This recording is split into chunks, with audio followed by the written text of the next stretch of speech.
Salut à tous, et si je vous disais que le Mexique est en train de construire sa propre alternative au canal de Panama, un projet titanesque, discret mais stratégique et qui pourrait bien redessiner les routes du commerce mondial et changer la vie de millions de Mexicains.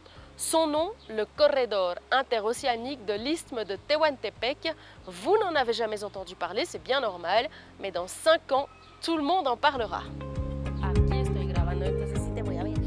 Este es Mateo, mi sobrino. Situé entre les États de Veracruz et Oaxaca dans le sud-est du Mexique, ce corridor c'est bien plus qu'un simple train.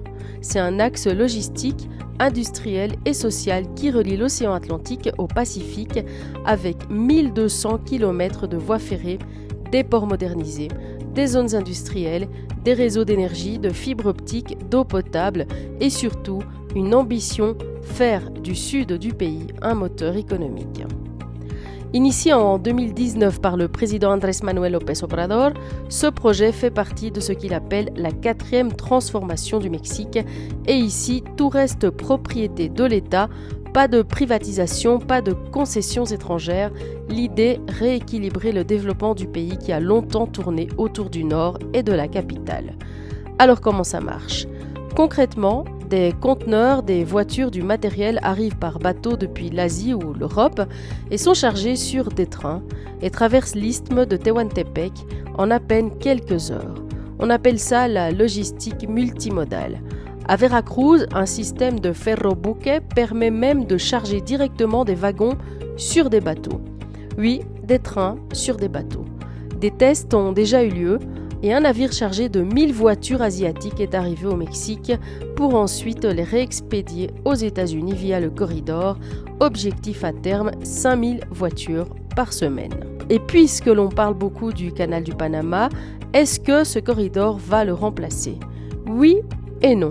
Le canal de Panama, on le connaît.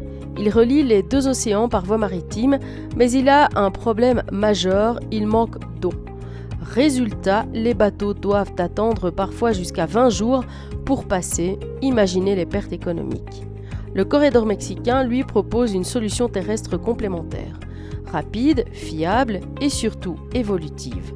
Le Mexique peut désormais dire « si vous ne passez pas par le Panama, eh bien passez par chez nous ». Il y a de la place, rien que le port de Veracruz peut accueillir 1,4 million de conteneurs par an. Vous imaginez bien que ce corridor interocéanique aura un impact sur les populations locales.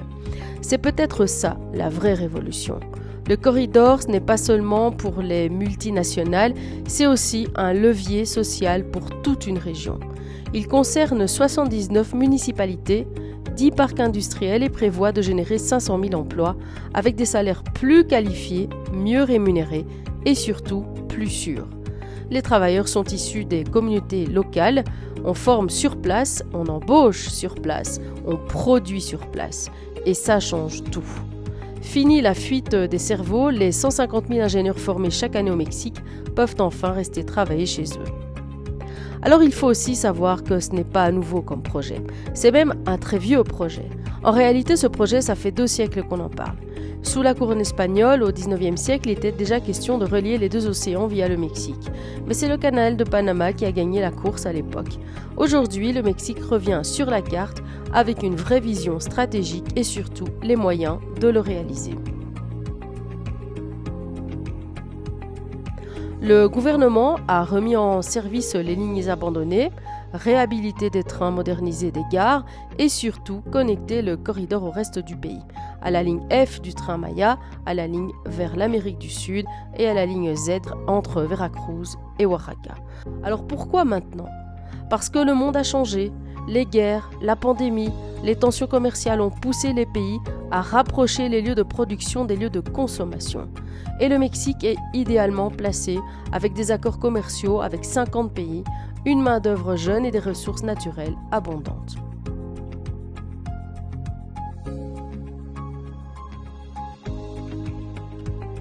À Veracruz, on trouve 3 ports, un aéroport international, 1800 km de chemin de fer.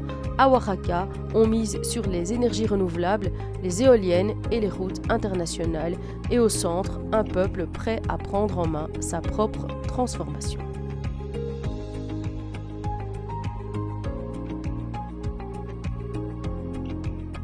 Le corridor interocéanique, ce n'est pas juste un projet de plus, c'est peut-être le plus grand chantier de développement du Mexique moderne. Et si vous tendez l'oreille, vous entendrez peut-être déjà les rails grincer. Ce ne sont pas des wagons qui avancent, ce sont des années d'espoir, des décennies d'abandon et un continent qui veut reprendre sa place dans le commerce mondial.